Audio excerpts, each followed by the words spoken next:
News 18 Tamil Nadu நேயர்களுக்கு வணக்கம். சிறப்பு நேர்காணலுக்கு உங்களை வரவேற்கிறோம். இந்த சிறப்பு நேர்காணலில் நம்மோடு இணைந்திருக்கிறார் புதிய தமிழகம் கட்சியின் தலைவர் டாக்டர் கிருஷ்ணசாமி அவர்கள். அவரை நிகழ்ச்சிக்கு வரவேற்கிறோம். சார் வணக்கம். வணக்கம். அதிமுக பாஜக கூட்டணி மீண்டும் இணைந்திருக்கிறது. ஏற்கனவே முறிவு ஏற்பட்ட போது இந்த முறிவு நிரந்தரமானதல்ல அப்படின்னு சொன்ன தலைவர்கள்ல நீங்கள் மிக முக்கியமானவர். இப்ப இந்த கூட்டணி இணைந்திருக்கிறது. தேசிய ஜனநாயக கூட்டணியில புதிய தமிழகம் கட்சி இருக்கிறதா? தமிழ்நாட்டில் அதிமுக தலைமையில் இருக்கிறதா அல்லது தேசிய அளவில் தேசிய ஜனநாயக கூட்டணி தலைமையில் புதிய தமிழகம் கட்சி இருக்கிறதா? இல்ல, அதாவது நீங்க சொல்றது சரியா சொல்லிடுறீங்க. 2021 சட்டமன்ற தேர்தலின் போதும் சரி, அதுக்கு பிறகு குறிப்பா 2024ஆம் ஆண்டு நாடாளுமன்ற தேர்தலுக்கு முன்பாக மிக முக்கியமாக பாரதிய ஜனதா கட்சியும் அதாவது தேசிய ஜனநாயக கூட்டணி இருக்கக்கூடிய அதிமுக எந்த காரணத்தை கொண்டும் அதிமுக இடம்பெற்ற கூட்டணிகள் கொண்டு பிளவுகள் ஏற்படக்கூடாது, அந்த கூட்டணி வலுவாக இருக்கப்பட வேண்டும் என்பதை கடைசி நிமிடம் முயற்சி எடுத்தது உங்களுக்கு தெரியும். ஆனால் அதற்கு பிறகு பாரதிய ஜனதா கட்சியினுடைய தலைமையில் ஒரு கூட்டணி தேசிய ஜனநாயக கூட்டணியாகவும் அதிமுகவுடைய தலைமையில் நாங்களெல்லாம் இடம்பெற்று அதுக்கு பிறகு ஒரு கூட்டணியும் உருவாயிற்று. இப்பொழுது இந்த 2026 சட்டமன்ற தேர்தல் நடைபெற இருக்கிறது. இப்படிப்பட்ட ஒரு சூழலில் பிஜேபியும் அதிமுகவும் இணைந்திருக்கிறார்கள். ஆனால் இது போன்ற ஒரு பேச்சுவார்த்தை நடத்துவதற்கு முன்பாகவோ, இது இணைப்பு ஏற்படுவதற்கு முன்பாகவோ, அதில் இடம்பெற்றிருந்த அதிமுக தலைமையில் இடம்பெற்றிருந்த புதிய தமிழகம் கட்சியிடத்திலோ அல்லது வேறு எந்த அரசியல் கட்சியிடத்திலோ பேசியதாக தெரியவில்லை. என்னை பொறுத்த மட்டிலும் 2026 சட்டமன்ற தேர்தலுக்கு முன்பாக தமிழ்நாட்டில் ஒரு மிகப்பெரிய ஒரு வலுவான கூட்டணி அமைய வேண்டும் என்பதில் எந்த விதமான மாற்று கருத்தும் கிடையாது. இப்பொழுது அவங்கள் அதிமுக மற்றும் பிஜேபிக்கு இடையே உருவாக்கக்கூடிய கூட்டணி இது எப்படி எதிர்காலத்தில் செல்லும் என்பதை பொறுத்திருந்தான் பார்க்க வேண்டும். எங்களை பொறுத்த மட்டிலும் இப்படி எங்களோடு இன்னும் அது அதிமுகவும் பேசவில்லை, பிஜேபியும் பேசவில்லை. நாங்களும் 2026 இன்னும் ஏறக்குறைய ஒரு வருட காலம் இருக்கிறது என்ற அடிப்படையில் நாங்கள் எங்கள் கட்சியினுடைய செயல் திட்டங்களை அமலாக்கி கொண்டு எங்களுடைய கட்சியை வலுப்படுத்தக்கூடிய பணியிலே ஈடுபட்டு வருகிறோம். ஆனால் எங்களுடைய நோக்கமெல்லாம் 2026 இன்னைக்கு இருக்கக்கூடிய திமுகவை ஆட்சியிலிருந்து அகற்ற வேண்டும், அதற்காக ஒரு வலுவான கூட்டணியை உருவாக்க வேண்டும் என்பதிலே நாங்கள் தெளிவாக இருக்கிறோம். தேவேந்திரகுல வேளாளரின் பெயரை பாஜக போலியாக பயன்படுத்துகிறது அப்படிங்கிற குற்றச்சாட்டை ரொம்ப பகிரங்கமா வச்சிருக்கீங்க. கட்சியின் தொடர்பாகவும் அது தொடர்பான ஒரு விளக்க அறிக்கை வந்திருக்கிறது. என்ன காரணத்திற்காக பாஜக போலியாக பயன்படுத்துகிறது அப்படிங்கிற குற்றச்சாட்டை வைக்கிறீங்க? அதாவது கடந்த 2-3 தினங்களுக்கு முன்பு ஒரு மாலை பத்திரிகையில் பிஜேபியினுடைய மாநில தலைவருடைய புகைப்படத்தை போட்டு தமிழ்நாட்டிற்குரிய அனைத்து தேவேந்திரகுல வேளாளர் சங்கங்களும் அவருக்கு ஏதோ பாராட்டு தெரிவிப்பை போன்ற ஒரு விளம்பரம் வந்ததை தொடர்ந்து புதிய தமிழகம் கட்சியினுடைய உயர்மட்ட குழு உறுப்பினர்களால் ஒரு மறுப்பறிக்கை கொடுக்கப்பட்டது. தேவேந்திரகுல வேளாளர்கள் தங்களை பட்டியல் பிரிவிலிருந்து விடுவிக்க வேண்டும், மிக மிக பின்தங்கியோர் பட்டியல் ஒன்றை புதிதாக உருவாக்கி அதிலே அவர்களை சேர்த்திட வேண்டும் என்பது ஏறக்குறைய அரை நூற்றாண்டு கால கோரிக்கை. நான் சட்டமன்ற உறுப்பினராக 96 முதல் 2001 இருந்த வரையிலும், அதே போல 2011 முதல் 16 வரையிலும், அதைத் தொடர்ந்து 2017 ஏறக்குறைய நூற்றுக்கணக்கான போராட்டங்களை அதற்காக டெல்லி வரையிலும் கூட சென்று நடத்தியிருக்கிறோம். அதனுடைய விளைவாக அதனுடைய தொடர்ச்சியாக 2021ஆம் ஆண்டு சட்டமன்ற தேர்தலுக்கு முன்பாக நாடாளுமன்றத்திலேயே ஒரு திருத்தம் கொண்டு ஒரு அறிவிப்பை கொடுத்தார்கள். தேவேந்திரகுல வேளாளர்கள் 7 உட்பிரிவுகளை ஒன்றாக்கி ஒரே பெயரில் தேவேந்திரகுல வேளாளர் என்று அழைத்து அவர்களை தற்போது இருக்கக்கூடிய ஷெட்யூல்ட் காஸ்ட் என்ற பிரிவிலிருந்து நீக்க வேண்டும் என்பதுதான் கோரிக்கை. ஆனால் நாடாளுமன்றத்திலே அதற்கான சட்டம் கொண்டு வரப்படாமல் பெயர் மாற்றத்திற்கான சட்டம் மட்டும் கொண்டு வரப்பட்டு அது 2021ஆம் ஆண்டு சட்டமன்ற தேர்தலுக்கு முன்பாக தமிழ்நாடு எங்கும் பிஜேபியே என்ன கோரிக்கை தேவேந்திரகுல வேளாளர் சமுதாயத்தின் சார்பாக வைக்கப்பட்டதோ அது நிறைவேற்றி வைக்கப்பட்டு விட்டது என்று எல்லா இடத்துலையும் ஃப்ளக்ஸ் வச்சாங்க, போஸ்டர் வச்சாங்க, முழு பக்க விளம்பரம் கொடுத்தார்கள். எனவே பிஜேபி தேசிய தலைமையை பொறுத்த மட்டிலும் அவ்வளவுதான், அவர்கள் அதை முடித்துக் கொண்டார்கள் என்று அதை நாம் கருத வேண்டியிருக்கிறது. இப்படிப்பட்ட ஒரு சூழ்நிலையில் ஒரு சமுதாயத்தினுடைய ஒரு மிகப்பெரிய சமுதாயம் தமிழ்நாட்டில் 2-3 சமுதாயங்களை சொன்னால் அது தேவேந்திரகுல வேளாளர் சமுதாயம் ஒரு மிகப்பெரிய சமுதாயம். தமிழ்நாட்டில் மட்டும் உலகெங்கும் 81 நாடுகள் பரவிருக்கக்கூடிய சமுதாயம். அந்த சமுதாயத்தினுடைய ஒரு கோரிக்கையை அரைகுறையாக அன்று நிறைவேற்றப்பட்டுவிட்டது. அதுக்கு பிறகு நீங்கள் 2001 சட்டமன்ற தேர்தலில் கூட புதிய தமிழகம் கட்சியின் சார்பாக உங்களுக்கு தெரியும், எங்களுடைய பிரதான கோரிக்கை பட்டியல் வெளியேற்ற கோரிக்கை நிறைவேற்றப்படாத காரணத்தினாலே அதுக்கு ஒரு வாக்குறுதியை மத்திய அரசோ அல்லது அன்று ஆட்சியில் இருந்த அதிமுகவை கொடுக்காத காரணத்தினாலே நாங்கள் கூட்டணிக்குள் கூட செல்லாமல் நாங்கள் தனித்து போட்டியிட்டோம் என்பதையும் அதனால் எவ்வளவு பெரிய அரசு இழப்பை இழந்தோம் என்பதையும் நாடறியும். இப்படிப்பட்ட ஒரு சூழலில் திடீர்னு நாங்கள் சட்டமன்றத்தில் பட்டியல் வெளியேற்ற கோரிக்கை ஒருவர் பேசிவிட்டதாகவும் அதற்காக தேவேந்திர சமுதாயமே திரண்டு நன்றி தெரிவிப்பதை போல ஒரு விளம்பரம் கொடுப்பது என்பது இது ஒரு தவறான முன்னுதாரணம். இது அரசியல் மோசடியாகத்தான் பார்க்க வேண்டியிருக்கிறது. ஏன்னா 2026 அசெம்பிளி தேர்தல் வருது. இந்த தேர்தலுக்கு முன்பாக அந்த மக்களுடைய உணர்வுகளை தோண்டி அந்த மக்களுடைய வாக்குகளை அபகரிப்புக்காக ஒரு தனிநபர், இது பிஜேபியினுடைய ஒட்டுமொத்த தேசிய தலைமையோ அல்லது ஒட்டுமொத்த பிஜேபியோ குறிப்பிடக்கூடியது கிடையாது. அந்த ஒரு தனிநபருக்கு எதிராக தனிநபர் இந்த மக்களுடைய உணர்வுகளை தட்டி எழுப்பி அவர் சுயநலம் செய்வதற்காக, சுயநலம் தேடிக்கொள்வதற்காக கொடுக்கப்பட்ட அறிக்கை என்ற காரணத்தினால்தான் அது பிஜேபியினுடைய அந்த குறிப்பிட்ட நபருக்கு எதிராக, அந்த குறிப்பிட்ட தவறுக்கு எதிராக எங்களுடைய உயர்மட்ட குழு உறுப்பினர்கள் அறிக்கை கொடுத்திருக்கிறார்கள். இல்ல, வலுவான கூட்டணி உருவாகணும், இன்னும் ஓராண்டு காலம் கால அவகாசம் இருக்கு அப்படிங்கிற ஒரு சந்தேக பார்வையை வைக்கிறீங்க. தேசிய ஜனநாயக கூட்டணி, தேசிய அளவில் இருக்கக்கூடிய கூட்டணி, தமிழ்நாட்டில் அதிமுக தான் தலைமை அப்படிங்கிற வரைக்கும் பேசியாச்சு. அதுல உங்களுக்கு ஏதாவது சந்தேகம் இருக்கா? இல்ல, அதாவது அதுல நான் சந்தேகப்படுவதற்கு எனக்கு ஒண்ணுமே இல்லை. இப்போ தேசிய ஜனநாயக கூட்டணி என்றதில் பிஜேபி இடம்பெற்றிருந்தது. அதுபோக அதுக்குள்ள 4-5 கட்சிகள் இடம்பெற்றிருந்தார்கள். அந்த பிஜேபி அவர்களுடைய கான்ஸ்டியூன்ஸ் அழைக்கப்படக்கூடிய அந்த கூட்டணி கட்சிகளோடு என்ன பேசினார்கள் என்பது எங்களுக்கு தெரியாது. ஆனால் அதிமுக பிஜேபியோடு கூட்டணி பேசுவதற்கு முன்பாக எங்களிடத்தில் எந்த விதமான கருத்து பரிமாற்றமும் செய்யவில்லை. எனவே அப்படிப்பட்ட ஒரு சூழலில் நாங்கள் தமிழ்நாட்டில் திமுகவுக்கு எதிராக ஒரு மாற்று அணி வலுவாக உருவாக வேண்டும் என்பதில் எந்த விதமான மாற்றம் இல்லை. அதுக்காகத்தான் 2024 நாடாளுமன்ற தேர்தலில் அவ்வளவு முயற்சி எடுத்தோம். இப்பொழுது அதிமுகவும் பிஜேபியும் ஒன்றாக இருக்கிறது. அதற்காக இப்பொழுது எல்லோருமே அதுக்குள் சென்று விட்டார்கள் என்றோ செல்லவில்லை என்றோ இப்பொழுது யாரும் சொல்ல முடியாது. இப்போ தேசிய ஜனநாயக கூட்டணி இருக்கக்கூடியவர்கள் எல்லோரும் ஒரே மாதிரி முடிவெடுப்பார்களா அல்லது அதிமுக கூட்டணியில் 2024 இடம்பெற்றிருந்த அனைத்து கட்சிகளுமே இதே நிலைப்பாடு ஏற்றுக்கொள்வார்களா என்று இப்பொழுது சொல்ல முடியாது என்று நான் கருதுகிறேன். ஏன்னா காலம் ஒரு வருஷம் இருக்கிறதுனால அதிமுக ஒரு முடிவு எடுத்திருக்கிறது, பார்ப்போம் என்று எல்லோருமே காலம் இருக்கிற காரணத்தினால அமைதியாக கருதுகிறேன். நீங்க சொல்ற மாதிரி 2024 நாடாளுமன்ற தேர்தலில் அதிமுக தலைமையிலான கூட்டணியில் இருந்த எஸ்டிபிஐ பாஜகவோடு மீண்டும் கூட்டணி வைத்த காரணத்திற்காக கூட்டணியை விட்டு வெளியேறிட்டாங்க. கிட்டத்தட்ட நீங்கள் சொல்வதை போன்ற ஒரே காரணத்தை தான் தேமுதிகவும் சொல்றாங்க. எங்க கிட்ட எதுவும் ஆலோசிக்கல, ஈவன் பிஜேபியும் பேசல, அதிமுகவும் பேசல அப்படிங்கிற காரணத்தை அவங்களும் சொல்றாங்க.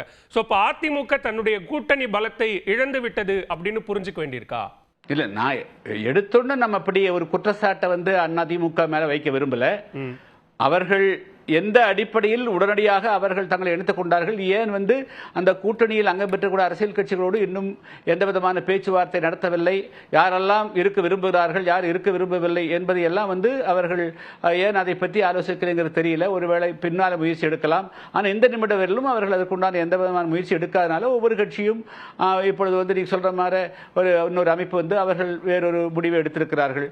ஆனால் எங்களை பொறுத்த மட்டிலும் நாங்கள் 2026 சட்டமன்ற தேர்தலில் நான் சொல்ற மாதிரி தமிழ்நாட்டில் திமுக கூட்டணிக்கு எதிராக ஒரு வலுவான கூட்டணி அமைய வேண்டும் அப்படிங்கிறதுல உறுதியாக இருக்கிறோம்.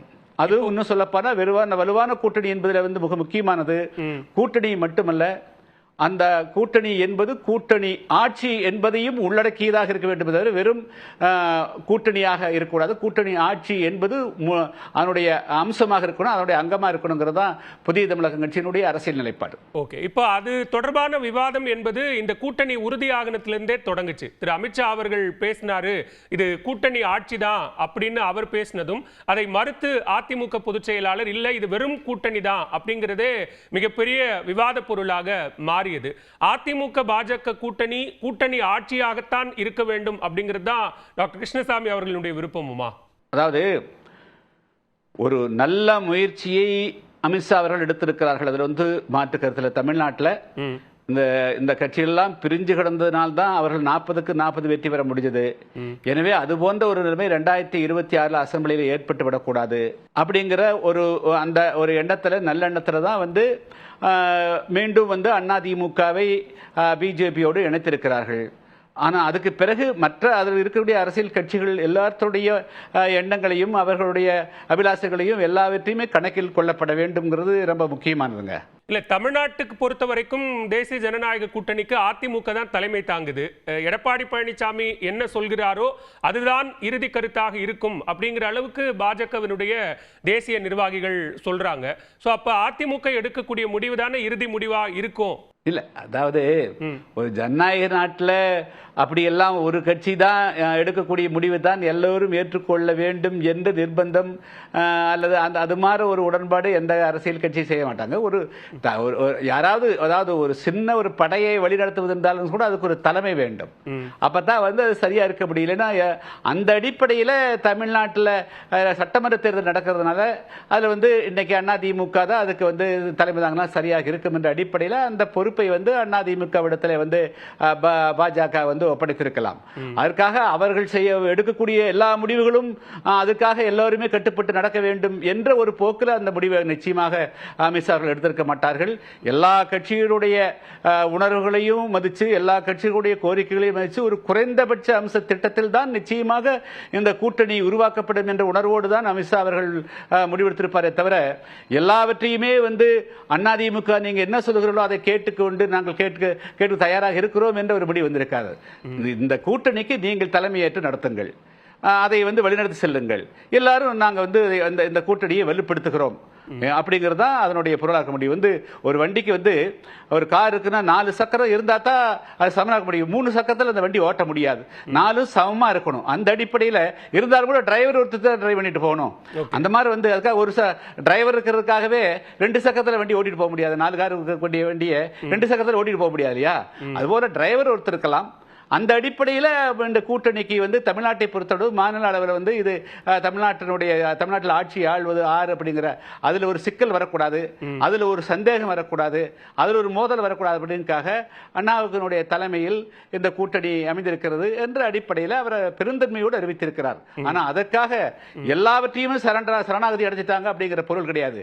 எல்லா அரசியல் கட்சிகளுடைய அபிலாஷைகளையும் உள்ளடக்கித்தான் அந்த கூட்டணியினுடைய கருத்துக்கள் பிரதிபலிவாகுங்கிறது தான் அந்த அவர் சொல்லியிருக்கிறார். சொன்னது வந்து கூட்டணி ஆட்சி என்று சொல்றதல்ல, அதனுடைய பொருள் தான். ஓகே, இது ஏன் இந்த கேள்வி எழுதுனா திரு எடப்பாடி பழனிசாமியோ அல்லது எம்பி திரு தம்பிதுரை போன்றவர்களோ தொடர்ச்சியா சொல்வது என்னன்னா, தமிழ்நாட்டில் இதுவரைக்கும் திராவிட கட்சிகள் கூட்டணி ஆட்சி அப்படிங்கிற ஒரு இடத்துக்கு கொண்டு போனது இல்லை, இனியும் அப்படியான ஒன்று இல்லை அப்படின்னு ரொம்ப திட்டவட்டமா சொல்லும் போதுதான் இந்த கேள்வி எழுது. 1967 தான் வந்து காங்கிரஸ் ஆட்சிக்கு வந்து ஒரு காங்கிரஸ் ஆட்சியை மாற்றி வந்து முதல் முறையாக வந்து ஒரு மாநில கட்சி தமிழ்நாட்டில் ஆட்சிக்கு வருது. அப்போ திமுகவுடைய தலைமையில் யாரெல்லாம் இருந்தாங்கன்னா 7 கட்சி கூட்டணி இருந்ததுங்க. ஆமா, பொருந்தா கூட்டணி என்று சொல்லக்கூடிய ராஜாஜி அவர்களுடைய சுதந்திர கட்சி கூட வந்து திமுகவுடைய இடம் பெற்றிருந்தது. ஆனா ஆட்சி அதிகாரம் வர்ற போது வந்து முதல்ல வந்து இன்னும் சொல்ல போனா அந்த கூட்டணி காங்கிரஸை வீழ்த்தி விட்டு அது பெருந்தலைவர் காமராஜ் அவர்களை வீழ்த்தி விட்டு அது ஆட்சிக்கு வரும் என்று யாருமே நம்பல. ஆனால் அது அப்படி ஒரு அதிசயம் நடந்து விட்டது. அந்த ஆட்சி நடந்த பிறகு 132 சீட்டு வந்தோடனே அவங்க நாங்களே ஆட்சி அமைச்சுக்கணும்னு சொல்லிட்டாங்க. அதுபோல வந்து ராஜாஜி எல்லாம் வந்து இந்தியாவுடைய கவர்னர் ஜெனரலா இருந்தவர், அவர் மிகப்பெரிய பொறுப்பு வகித்தவர். அவர் வந்து இன்னொருத்தருடைய தலைமையில் போய் அவர் வந்து ஒரு பதவி வாங்கிக்கிறதுக்கு ஒத்துக்க மாட்டார், அதனால அவர் விரும்பல. அதே போல கம்யூனிஸ்ட் கட்சி இந்தியாவே ஆள வேண்டும் என்று நிற்கக்கூடிய கட்சி. சோ அவங்க எல்லாம் வந்து இந்த ஆட்சி எப்படி நடக்குது, ஒருவேளை தவறு வந்து விட்டால் அந்த தவறெல்லாம் நம்ம மீது வந்து விடுமோ என்ற அடிப்படையில் அவர்கள் வந்து விட்டு விட்டார்கள் இருக்கட்டும் அப்படின்னு சொல்லிட்டு. அதனால வந்து அவர்கள் ஆட்சி அதிகாரத்தை அந்த அப்ப இருந்தவங்களுக்கு வந்து இந்த ஆட்சியாளருங்கிறது அவசியம் இல்லாமலும் அது தேவையில்லாமல் இந்த ஆட்சி மேற்கூடிய ஏதாவது குற்றச்சாட்டு வந்தாலோ தவறெடுத்தாலோ அவருடைய தோல்வி தங்கள் மீதும் வந்து பாய்ந்து விடும் என்ற அடிப்படையில் அவர்கள் வந்து அப்பொழுது வந்து விட்டு விட்டார்கள். அதுதான் வந்து நடந்தது. அதனால கூட்டணி ஆட்சி வேண்டாம் என்று பொருள் இல்லை. ஆனால் அன்று திமுக வந்து புதுசா இருந்ததுனால அந்த பழியெல்லாம் நம்ம மீது வந்து விடக்கூடாது என்ற அடிப்படையில் அன்னைக்கு ஒதுக்குனாங்க. ஆனா இப்ப காலகட்டம் வேறீங்க. இப்பெல்லாம் வந்து ஆட்சி அதிகாரத்தில் பங்கு இல்லை என்று சொன்னால் கூட்டணி கட்சிகளே வந்து செயல்பட முடியாது. எல்லா மக்களுடைய அபிலாஷைகள் நிறைவேற்ற முடியாது. அன்னைக்கு இருந்தது வேறு நிலைமைகள். இன்னைக்கு அரசியல் சூழ்நிலையே மாறி இருக்குது. 4 சட்டமன்ற உறுப்பினர், 10 சட்டமன்ற, 20 சட்டமன்ற உறுப்பினர் இருந்தாலும் கூட அங்க சட்டமன்றத்தில் புகழ் பாடுறதுக்கு தான் பயன்பட முடியுமே தவிர கொஞ்சம் மாறி பேசினா அந்த சட்டமன்ற உறுப்பினர்கள் ஒருவரும் கூட தங்களுடைய தொகுதி மக்களுக்கு எதுவுமே செய்ய முடியாது. அதனால இன்று இருக்கக்கூடிய காலகட்டத்தில் கூட்டணி என்று சொன்னாலே கூட்டணி ஆட்சியா இருந்தால் மட்டும்தான் அந்த மக்களுக்கு ஏதாவது நன்மை செய்ய முடியுமே தவிர வெறுமனே கூட்டணி என்று சொன்னால் அந்த சட்டமன்ற உறுப்பினராக இருக்கிறவர்களுக்கு வேண்டும் என்று சொன்னால் அந்த உள்ளூர் அளவுக்கு ஒரு பெருமை இருக்குமே தவிர அவர்கள் அந்த தொகுதியில் ஒரு மாவட்ட ஆட்சியர் மனு கொடுக்கிறவராக இருக்க முடியும் தவிர மனு வாங்கக்கூடியவராக இருக்க முடியாது. என்னை புதிய தமிழக கட்சியை பொறுத்த மட்டிலும் நான் எனக்காக மட்டும் பேசல. தமிழ்நாட்டில் இன்னைக்கு ஊழலற்ற ஆட்சி வரணும், கனிவள கொள்ளை தடுத்து நிறுத்தணும், மதுவிலக்கு முற்றாக ஒழிக்கப்படணும் அப்படின்னு சொன்னால் இது மனு கொடுக்கக்கூடியவர்களாக மனு வாங்கக்கூடிய நிலைமையில இங்க அங்கம் பெறக்கூடிய கூட்டணி அங்கம் பெறக்கூடிய அனைத்து கட்சிகளும் இருந்தால்தான் இந்த கூட்டணி நிலைத்த ஆட்சியை தரும். அதுதான் நல்ல ஆட்சியை தர முடியும். உதாரணத்திற்கு மேற்கு வங்காளத்தில் ஜோதிபா அவர்கள் 27 வருஷம் தொடர்ச்சியாக முதலமைச்சராக இருந்தார், கூட்டணி கூடி வச்சு கொடுத்தார். அதெல்லாம் எப்படி சாத்தியமாச்சு? இன்னைக்கு மேற்கு வங்காளத்தில் மம்தா பானர்ஜி கூட்டணி ஆட்சி கொடுத்துக்கிறாங்க. அதெல்லாம் எப்படி சாத்தியமாகுது? ஏன் இந்தியா இந்த தமிழ்நாட்டுக்கு மாடல் ஆட்சி இந்தியா முழுவதும் செயல்படணும்னு சொல்ற போது மேற்கு வங்காளத்தில் இருக்கக்கூடிய முன்னுதாரணம் தமிழ்நாட்டுக்கு பொருந்தாம போயிடும், கேரளாவில் இருக்கக்கூடிய தமிழ்நாட்டுக்கு பொருந்தாம போயிடும், ஏன் ஆந்திராவில் இருக்கக்கூடிய தமிழ்நாட்டுக்கு இல்லாம வராம போயிடும். அப்ப இதெல்லாம் ஆட்சி அதிகாரத்தை ஒரு கட்சியை மட்டுமே வைத்துக் கொள்வதே ஜனநாயகத்துக்கு புறம்பான். எனவே அனைத்து மக்களுக்கு நன்மை கிடைக்கணும். தமிழ்நாட்டில் 5 வருஷம் இந்த கட்சி, அந்த வருஷம் அந்த கட்சி இல்லாம நிரந்தரமாக ஒரு கட்சி ஆட்சி ஒரு கூட்டணி ஆட்சி இருக்குன்னு சொன்னாலே அது கூட்டணி ஆட்சியா தான் இருக்கணும். இல்ல நீங்களுமே சொல்லி இருந்தீங்க யாரையோ முதலமைச்சராக்க அமைச்சராக்க எம்எல்ஏ வாக்க இனி நாம காலமெல்லாம் வாக்களிக்க மாட்டோம் அப்படின்ற அளவுக்கு நீங்களும் பேசியிருந்தீங்க. அந்த நிலைப்பாட்டில் நீங்க உறுதியா இருக்கிறீங்களா? அது கூட்டணி உறுதி செய்யப்படும் பட்சத்திலும் 2026 தேர்தல் கூட்டணியா கூட்டணி ஆட்சியா அப்படிங்கிற முடிவு வர வரைக்கும் நீங்கள் உறுதியா இருக்கீங்களா? இல்ல, அதாவது இதை புதிய தமிழகம் என்ற ஒரு கட்சிக்கு மட்டுமாக டாக்டர் கிருஷ்ணசாமி என்பதற்காக மட்டும் பொருத்தி பார்க்காம கூட்டணியில் அங்கம் பெற வேண்டும், கூட்டணி ஆட்சி வேண்டும் என்று 2006 2011 வரையிலும் காங்கிரஸ் கட்சி திமுக எவ்வளவு போராடிச்சுன்னு மட்டும் எண்ணி பாருங்க. எவ்வளவு பெரிய ஃபைட் பண்ணாங்கன்னு எண்ணி பாருங்க. தமிழ்நாட்டில் இன்னைக்கு இருக்கிற அது ஒவ்வொரு அரசியல் கட்சியும் நாங்களும் ஆட்சிக்குள்ள வரணும், ஆட்சி வரணும் தான் கேட்கறாங்க. என்னுடைய குரல் புதிய தமிழகம் கட்சிக்கான குரல் கிடையாது. தமிழ்நாட்டில் இருக்கக்கூடிய பல்வேறு அரசியல் கட்சிகளும் சிறு சிறு அரசியல் கட்சி இருக்கக்கூடியவர்கள் எல்லோருமே ஆட்சி அதிகாரத்துக்குள் வந்தால்தான் அவர்களுடைய கொள்கைகளையும் நிறைவேற்ற முடியும். இல்லை என்று சொன்னால் காலத்தால் அந்த கட்சிகள் எல்லாம் கரைந்து போய்விடும் என்ற அடிப்படையில் 2 கட்சி தான் நிற்கும், அல்லது ஒரு கட்சி தான் நிற்கும் அடிப்படையில் எல்லாரும் அந்த கோரிக்கை ஆட்சி அதிகாரத்துக்குள்ள வரணும். தாங்கள் இப்ப நான் ஒரு 30-40 வருஷம் அரசியல் இருக்கிறேன்னா நான் குறிப்பிட்ட சமுதாய தளத்தின் மீது நிற்கிறேன். அந்த மக்களுக்கு நன்மைகளை செய்ய வேண்டியது. நான் ஒரு தொகுதியில் சட்டமன்ற உறுப்பினர் சேர்ந்துட்டு அல்லது நாங்கள் 10 பேர் ஜெயிச்சு போறோம், 15 பேர் ஜெயிச்சு போறோம்னா 11 சட்டமன்ற தொகுதியில் மட்டும் தான் செய்ய முடியும். தமிழ்நாட்டில் இருக்கக்கூடிய அந்த எங்களை நம்பி நாங்க சொன்னோன்னு ஓட்டு போடக்கூடிய மக்களுக்கு நாங்க எப்படி நன்மை செய்ய முடியும்? நான் ஒரு சட்டமன்ற உறுப்பினராக இருக்கிற போது செய்யறதுக்கும் ஒரு அமைச்சராக நாங்கள் 2 அமைச்சராக இருந்தோம்னா நாங்க தமிழ்நாட்டில் கூட அனைத்து மாவட்ட ஆட்சிகளுக்கும் போன் பண்ணா அந்த மாவட்ட ஆட்சி ரெஸ்பான்ஸ் பண்ணுவார். அந்த பிரச்சனை எளிதாக முடிக்க முடியும். சட்டமன்ற உறுப்பினர் அந்த மாவட்டத்துக்கு போய் தான் மனு கொடுக்க முடியும். எனவே தமிழ்நாட்டினுடைய அடிப்படை அம்சமே மாறணுங்கிற போது தமிழ்நாட்டில் 2026 கூட்டணி ஆட்சி தாங்க வரணும். கூட்டணி ஆட்சிக்கு யார் ஒத்துக்கொள்கிறார்களோ, யார் அந்த வியூகத்தை சரியாக எடுத்துகிறார்களோ அவங்க தாங்க ஆட்சியை அமைக்க முடியும். இதுதாங்க யதார்த்தமான நிலைமை. இதுதான் புதிய தமிழகத்தினுடைய நிலைமை. இப்ப அதிமுக பாஜக கூட்டணி உருவாயிருக்கிறது. நீங்க சொல்ற மாதிரி அதை யார் ஏற்றுக்கொள்கிறார்களோ அவர்கள் தான் ஆட்சி அமைக்க முடியும் அப்படிங்கிற அளவுக்கு இருக்கு. தமிழ்நாட்டை பொறுத்த வரைக்கும் 2026 சட்டமன்ற தேர்தல் களம் என்பது 4 முனை போட்டியா அப்படிங்கிற ஒரு கேள்வி எழுந்திருக்கு. அதுல மிக குறிப்பா புதிதா தேர்தலை சந்திக்க போகிற தமிழக வெற்றி கழகம் ஆட்சியில் பங்கு அதிகாரத்தில் பங்குங்கிற முழக்கத்தை ஏற்கனவே வச்சிருந்தாங்க. அவர்களோடு கூட்டணி அப்படிங்கிறதுக்கான ஏதாவது வாய்ப்பு இருக்கா? இல்ல, அதெல்லாம் அப்படியெல்லாம் நீங்க நினைக்க வேண்டாம். அந்த மாதிரி எல்லாம் நீங்க போக வேண்டிய அவசியம் கிடையாது.